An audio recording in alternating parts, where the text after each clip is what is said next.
Well, hey y'all, it is Friday evening here, thus the red. Remember, everyone deployed. And here in my house, like I said, it's just Friday evening, but it's special because tomorrow is my boy's birthday party. Granted, they are almost 5 years apart, but the younger was born 10 days before the older turned 5, and then they have pretty much the same group of friends. So I'm like, I'm doing one birthday party for the same group of people because I'm not doing two for the same group of people, not because I don't like them, but of course I'm on a single mom's budget, and also because of the fact that they can have separate cakes because they are individuals, and I can appreciate that. But at the same time, one party. But by popular demand, you could call it, or I think I came up with the idea, but they were both very happy with the idea. I am making tamales. So if the birthday party is going to be tomorrow, I want to start the process tonight, because I will tell anyone that wants to do this, especially if you're going to do it by yourself, it's gonna be a several hours process, and I don't want to leave everything for tomorrow because, as far as I know, everyone could be arriving as early as 4:30 in the afternoon, and if they're hungry, then I want to have something ready for them. So I've got some chicken here on the stove to boil, and I will be showing you momentarily. I've got like a half of an onion in there because I've got several chicken breasts. I'm not even 100% for sure how many, but actually some of them have the bone in, and so with that, I'm making sure it's going to give a little bit of that bone broth, which is going to be very much tastier, even healthier, I've heard. So, and then I've got a few other chicken breasts for just in case it were not enough meat for the tamales. So I'm going to show y'all, and I'm going to get some garlic in there as well, and we're going to get this process started. Okay, as you can see, I've got, I believe it's 6 chicken breasts with bone in, and then it's a good 3 or 4 more that have the just chicken breast. It's the boneless, skinless. So therefore, I'm going to just take, I know that I typically do about 1 clove of garlic per chicken breast. So let's see, that's about 3 right there. I'm tempted to just go ahead and put this entire head of garlic in here, but I want to kind of measure it out. I don't want to overdo it either. There's 5. All right, 7. Which, having those together like that, let me see if I can't move it a little closer so y'all can see. All right, I know it may be a little difficult, but there you go. Okay, that was 7. There's 8. And then here are 9 and 10. So there we got that, and I'm gonna just let that boil. And before it starts boiling, as you may have seen in my other videos, the 2 most recent videos I know that I did, that I would scrape off all that frothy stuff that comes on the top of the broth or the water right as it's almost to boil. So I'm not going to show that in this video. I want to kind of keep the timing of it down. I know that the other tamales video, it was about 1.5 hours, and it's like, I know that probably not a lot of people want to watch it for that long. So I want to keep this process as short and condensed as possible while being as informative as possible. So I've got this. I'm gonna scrape off the frothy stuff when it's almost to boil. I will boil it for probably close to a half hour or so after it's started boiling, so that I know that the chicken is fully cooked through, and in the meantime I can get other things done. I'm not going to worry super hard about watching the pot, you know, because like they say that a watch pot never boils. So in the meantime, we can get busy on other stuff, and I'll see you in a moment. Alright, so here comes our next part of the tamales process. We're going to be putting on a lot. I typically buy in between 10 to 15 pounds of what the store calls tomatillos. With my in-laws, they call them tomates, but in the store, like I said, they're tomatillos. I will show you. Here's a tomatillo. It is typically a green tomato inside of a husk, okay? Granted, the color that you're going to want the most of is the lightest green that you can find, almost like a yellow green. But of course, when you're looking for 10 to 15 pounds, it's going to be almost impossible to get only green, you know, like yellow green and stuff like that. I'm going to use what I can get, but at the same time, the yellow green ones have the best flavor. I'm going to just start unwrapping these. I'll rinse them off a teeny little bit so that they aren't, it's easier for a lot of the wrapping to come off. This one was not that bad because it was so loose, but some of them, the wrapping is so very tight that it makes it more difficult to be able to take off. So I'm going to get these done up, and then I'll show you a little bit while they're getting into the pot, and then we'll keep going. Sometimes on rare occasion, you'll see it that it's got a teeny little bit. That's not rotten, so I'm going to still use it. If you see any black spots or it's starting to open up and stuff like that, then I would highly recommend. Okay, this one has a black spot, okay? But that's just dirt. You can actually rinse that off and it'll be just fine. So that's why I usually, whenever I'm picking them up at the store, I make sure that I feel each and every one, so that if it's got, like, it's starting to rot, you'll feel it, because it'll be so very soft to touch. It'll be almost like it's caved in, things like that. You can definitely just do like that. Check it before you buy it. You know, don't spend money on something you can't use. And I will continue to get these rinsed off and put into this pot. As y'all can see, it's an easy thing. It just is somewhat time consuming because of how many that it is. But I will get these going into the pot, then I will tell you the next part. Okay, just real quick, I wanted to show you this one. It felt fine at the store, or else I didn't feel it right here, and I'm not using that. Okay, so I would highly recommend, make sure as much as you can. When I first started learning about tomatillos and everything, I would actually take the leaves mostly off there at the store, just so that I could make sure that I was getting good product. And that's how I started to learn to feel if there was anything going wrong. Okay, so, alright. Getting ready for the next step as soon as this is done. Okay, so next step in the process is, of course, the chiles, which, of course, you could say jalapeños, you can use serrano peppers, either or, depending on how much heat that you want. Of course, the serranos tend to be a bit spicier. They may or may not be. On rare occasion, they can be a little less spicy. Sometimes they can be more spicy, but it's kind of the luck of the draw sometimes. The one thing that I wanted to mention for sure is before you put it in the pot, take off that stem. Okay, because it's not going to blend up well, and you just don't want to have to take it out of the pot being boiling and all that kind of stuff and have to destem it. That would be a pain in the wazoo, to put it gently, and some of them do like that, and so you got to try to do it with your nail. Yay!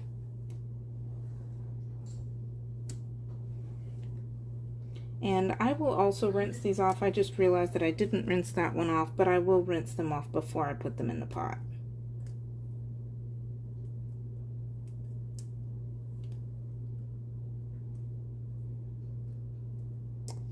Okay, there we go. And that one is destemmed. Okay. Just gonna get that rinsed off real quick. This one rinsed off real quick. And I'm going to get the rest of them in here and see y'all after I'm done.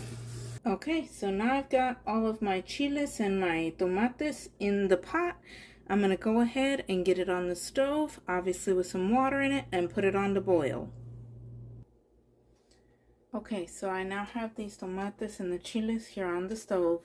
They're just going to boil, and that's all that I need for them to do. After they begin to boil, I'm going to just turn them off, and I can begin to make the salsa. In the meantime, there's plenty of other things that we can do. It's not necessarily in any particular order. I did the chicken and the chiles and everything first because you need that done anyways, so why make the process wait? You can get other things done while it's going. So in the meantime, we can start on other stuff. Here we go. Okay, the next step, or you could call it the next step for me in this process is to go ahead and separate the corn husks that I'm going to use for the tamales, which of course it's always used to wrap the tamales, but you never eat it.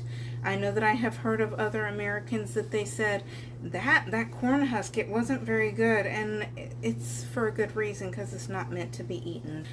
If you've ever done that, I'm sorry that nobody ever explained that to you. The corn husk, I'm gonna get on with this because I don't want, like I said, I don't want this video to be an hour and a half long. So here we go.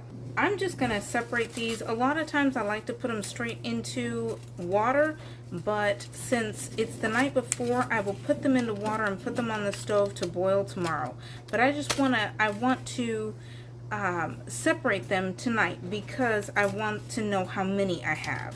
So I have, and it's just to keep them separate. You will notice that some of them will be thicker, some will be a little bit thinner, and here we go. And that's all I'm doing. Once I'm ready to get them into water, they will be ready just like this. They obviously, because they're so many like this, then it's just taking them apart, and then you can take them and put them straight into a pot. Right now I don't have a pot available. It depends on whatever you want to do, where you are in the process. Okay? And I'm just going to separate these. I'm going to count them out as I'm separating them, and I will be back in a moment. Okay, so I have 83 hojas de tamal, which is the corn husk, the corn leaves. This I got at my local grocery store.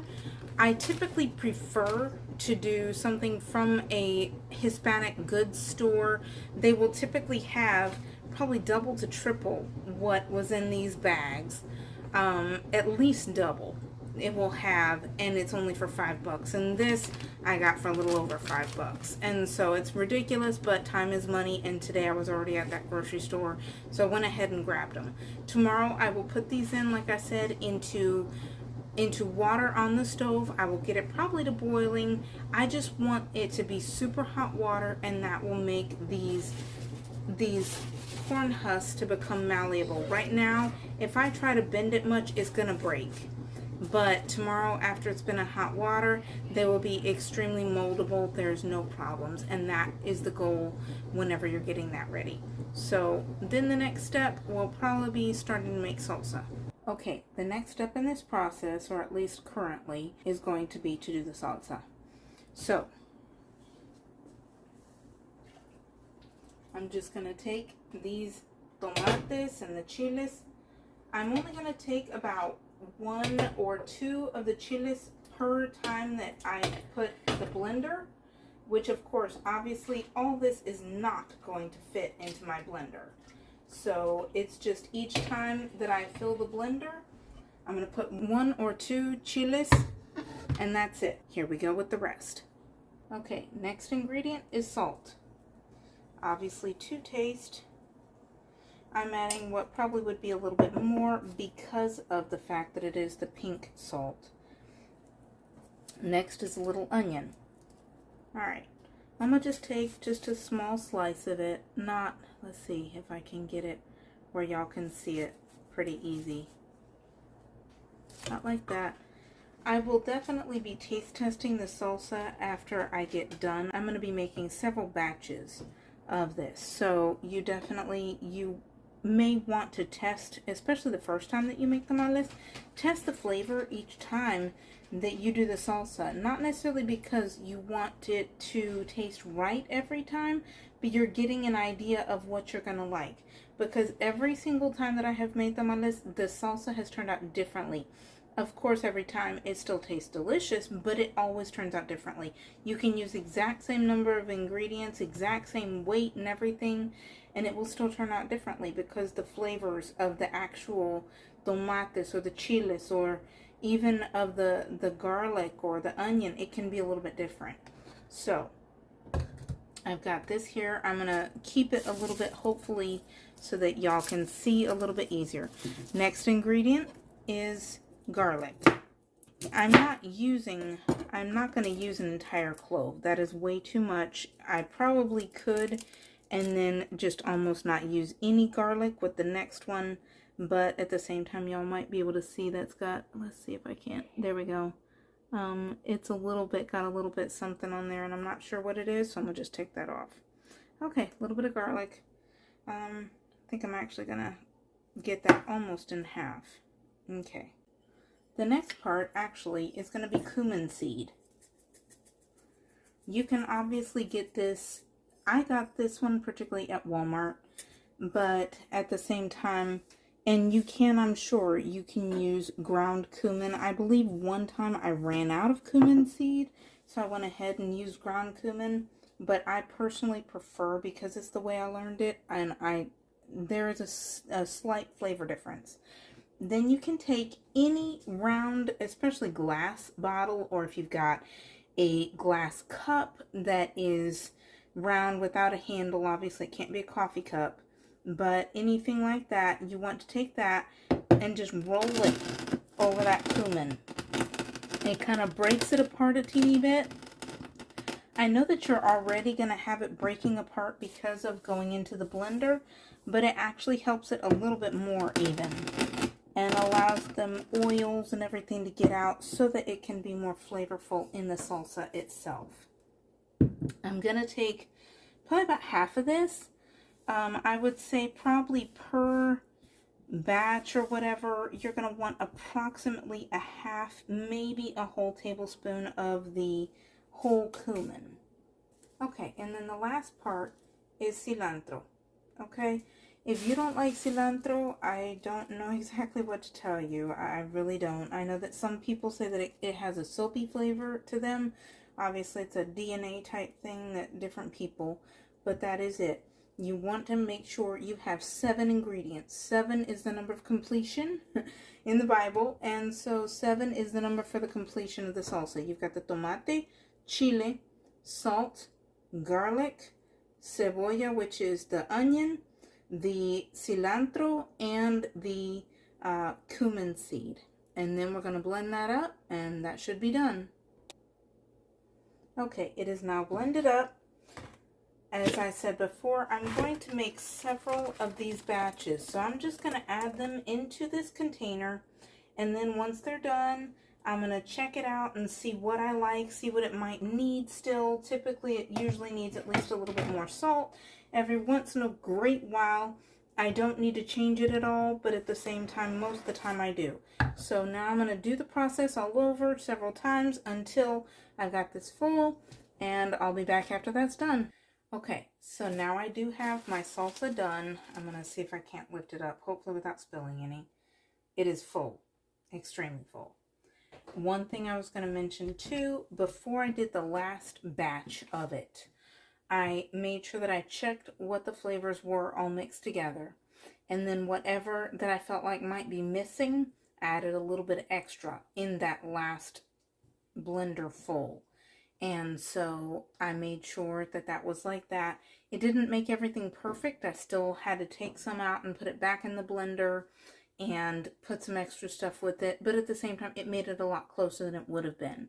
So I hope that that's helpful. That's a tip, if you want to call it.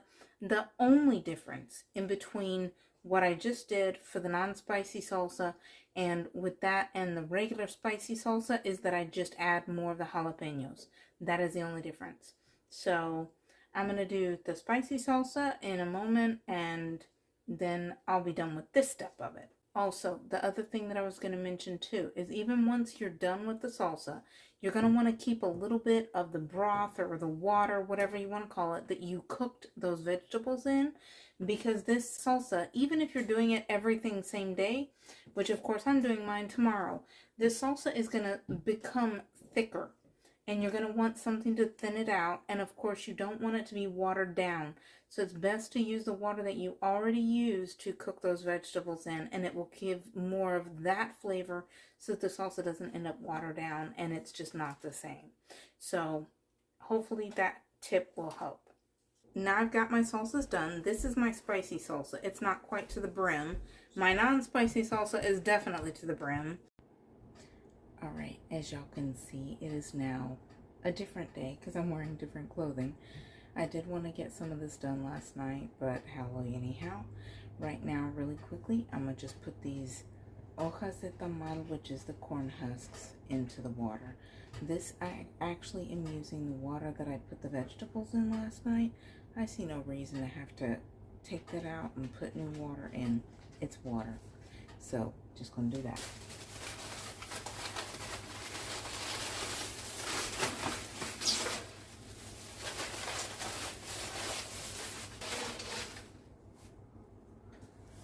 Okay, now they're in there, but I'm gonna show y'all, quite obviously there's not enough water. So I'm gonna add some more water in there so that all the corn husks can be inside of the water.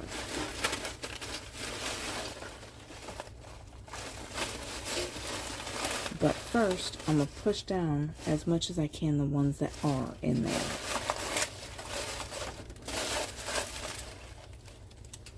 Just getting wet at all makes them a teeny bit more malleable.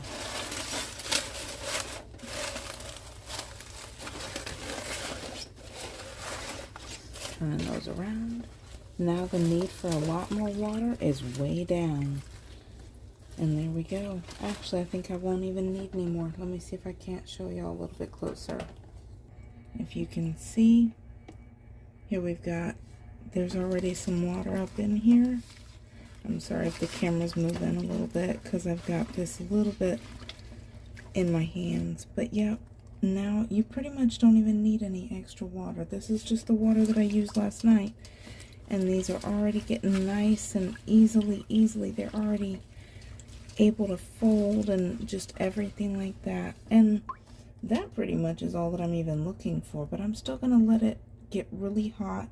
And I'm going to put the cover on here so that it can make sure that it'll create, you know, have that steam to keep in there just for probably about maybe 10 minutes, and that's it.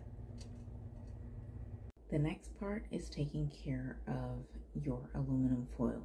You don't necessarily have to have it, I guess, but at the same time, with the amount of salsa that I put in these tamales, you need something to make sure that it stays in there. And your traditional folding of the tamales is probably not going to take care of it. So therefore, I always make sure to fold these up inside of aluminum foil. I do have a little bit left over, actually 5 pieces that are left over from Christmas. And but at the same time, I'm gonna go ahead and show you really quickly just a couple pieces. I'm gonna be tearing out about 80-ish to make sure that I've got enough for today. And I'm gonna do that now. You want something maybe a little bit teeny bit wider than your hand, unless you have a large hand. Otherwise, probably maybe if you have a larger hand, just something about the span in between your thumb and your forefinger and your last finger.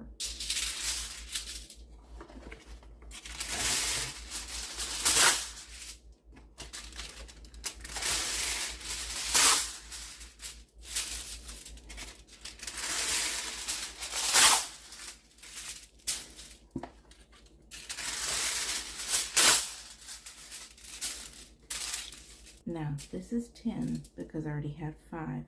So I'm going to do the next ones and just fold it or turn it this way. And the next 10 will be like this. It makes it easier when you're in the middle of folding everything in. You know about how many that you've got once you have every time that your thing turns. So I'm going to finish this up and then I'll be back. Okay, now we've got this done, so I'm going to set this aside and I'm going to get ready for the next step, and that is slicing, dicing, whatever is the word that you want to use, the cheese. Okay, you're going to want probably maybe about a finger's width, probably for each one. This is a 2-pound block of cheese, but at the same time, you can also use, I have a 1-pound block of cheese as well right over here. So I will show y'all in just a moment how that I cut that. These ones, since they are still so thick, I want to put this into 3 pieces per slice, okay?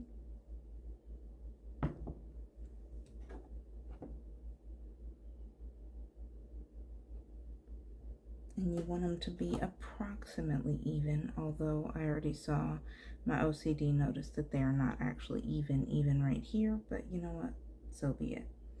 So I will be back. That's pretty much that for that part, and I'll be back in just a minute to show y'all with the 1 pound block.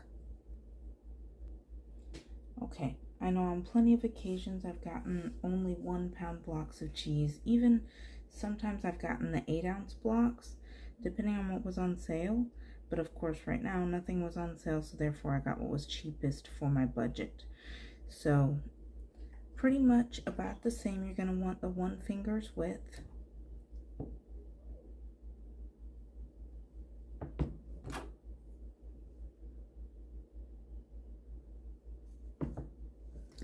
But because obviously this is not as thick as this bar, this one is literally twice as thick.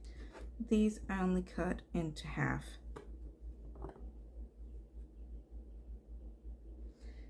And it may not be exact as far as the size of the cheese stick, if you could call it that, but they're very similar.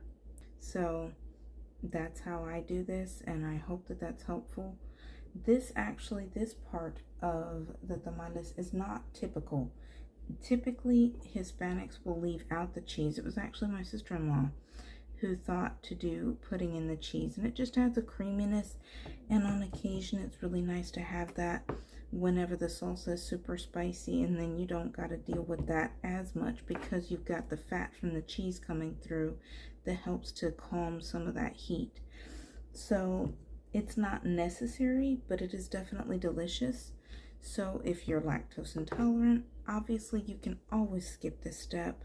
If you are trying to do vegan, I know that this has got chicken in it, so I don't know why you'd want to know about this recipe, but you know, hey, everybody has their own thing. But you don't have to add this, but it's a definite plus if you can, if you want to. So I'm gonna leave y'all till I'm done with this, and we'll be on to the next step.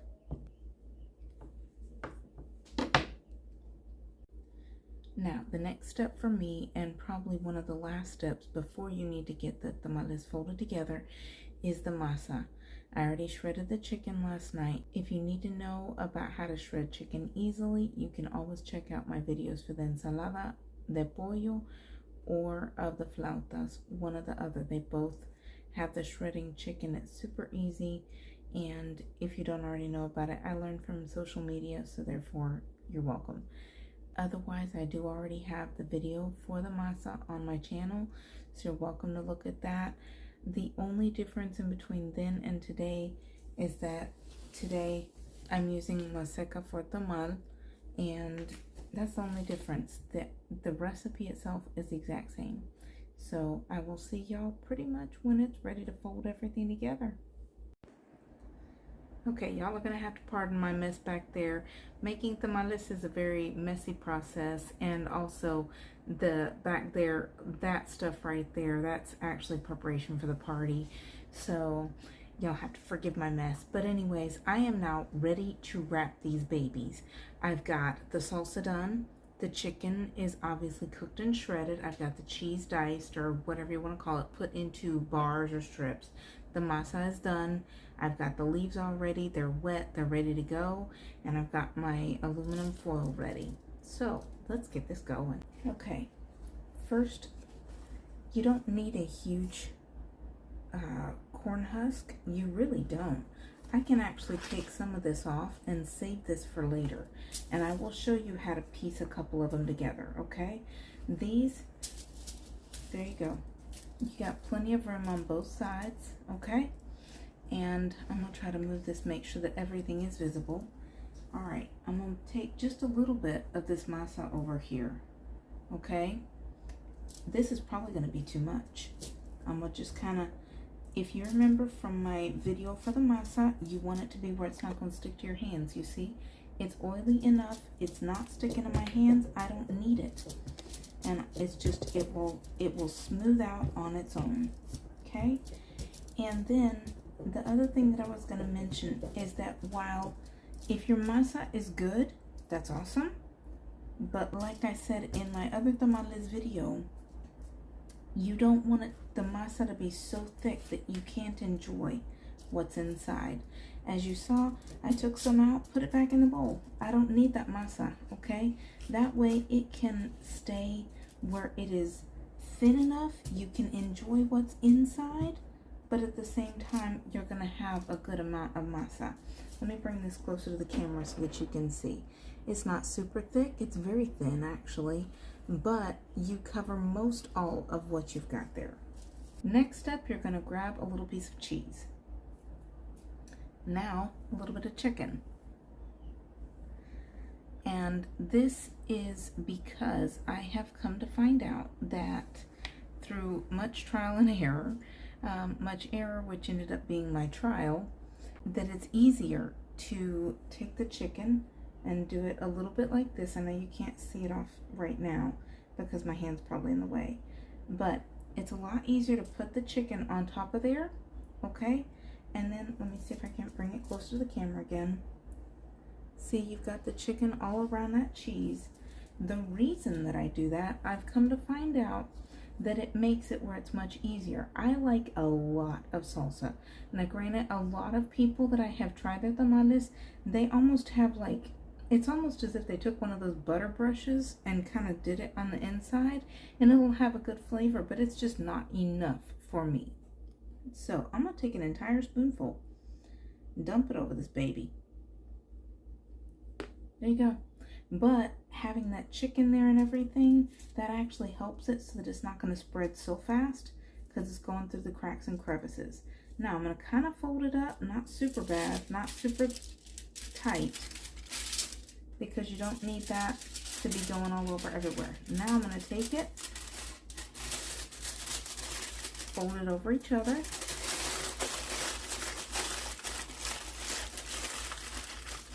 And then I want to take it from the bottom so that I'm not going to have a lot of that salsa. I'm not going to have it coming through, and it helps to keep it a little bit cleaner. If you saw, I'm going to make sure to do another one because I really wasn't paying attention to the camera to make sure that it was easy to see. I'm going to make sure that I show you with this one. Okay, this is still a little bit big, okay? So I'm going to take a little bit of it off. There's some of them corn hairs. It is corn husk, so who cares? Take some of that off. All right, now I'm going to get a little bit more of the masa, obviously. I already know I'm not going to need all that. So, taking that off. Okay, there we go with that. Getting another piece of cheese, getting some chicken. Okay. Then I'm gonna get some salsa. You don't want to try to pour it too fast though, because then it can start to run all over everywhere. Just be very careful with that. Pour it gently, slowly, but at the same time, then gently fold it up. You don't have to fold it completely over itself. You can if you want. If you have larger leaves, then you can always do that, but it doesn't necessarily have to be. And then I like for this to be around the middle of the piece of aluminum foil.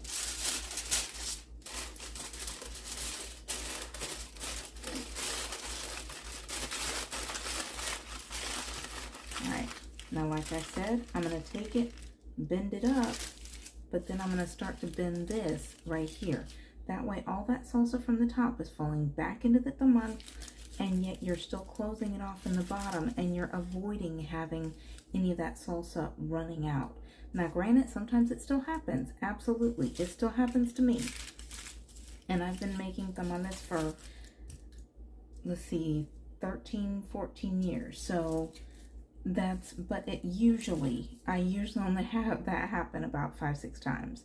Now, the one last one that I was going to do on video, I'm going to piece together a tamal, if you could call it that, okay? I'm going to take a part of one because this is such a large leaf I wanted to call it hoja.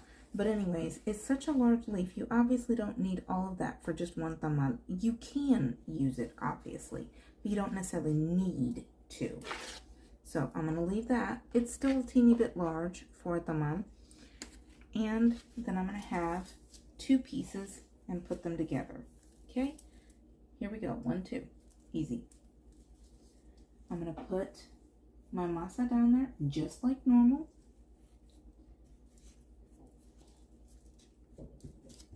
Spread it out just like normal.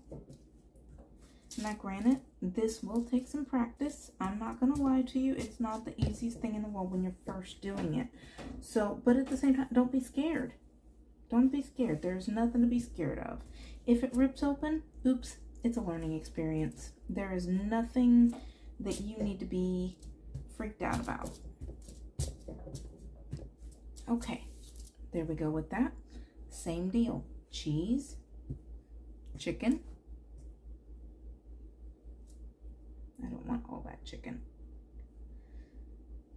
I like a lot of chicken in mine, but at the same time, I want to make sure that I have enough for all of them. Okay, then salsa, obviously.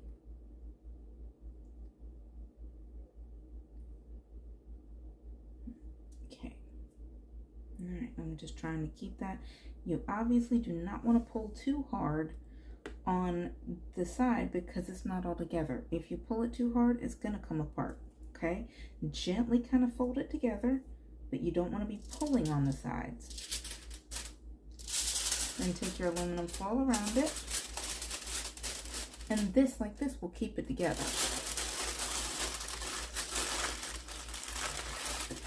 And just like before, you're going to put it up. There we go. And just like that, we have one that's been pieced together. I hope that that is explanatory. If you need to go back over and rewind and do it again and again and again, that's perfectly fine.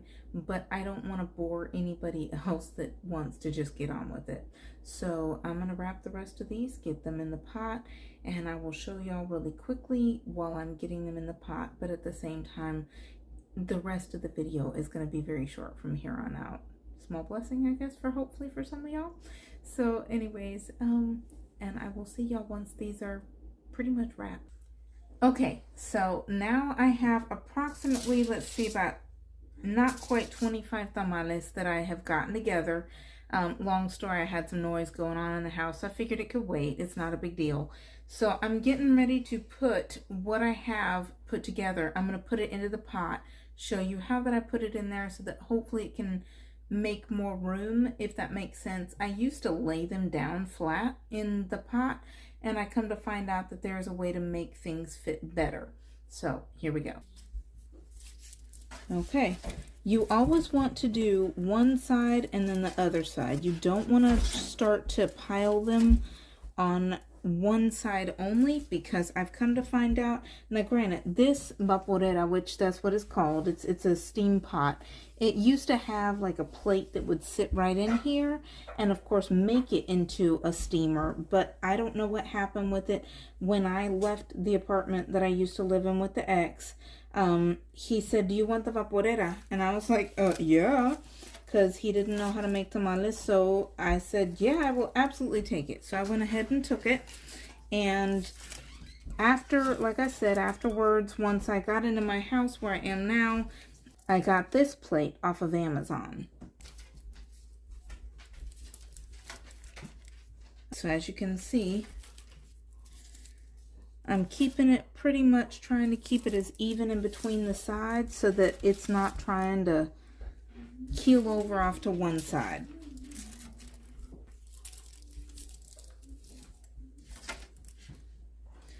Oh, and the other thing I was going to mention, some of y'all might be able to see, yeah, some of the salsa came out.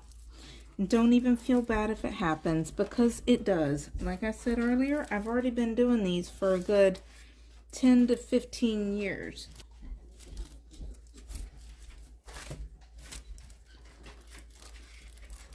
Now it doesn't so much matter how that I put them in there, because all the sides are already taken up. So therefore, it really doesn't matter that the plate that I've got in there should not be trying to keel over to one side.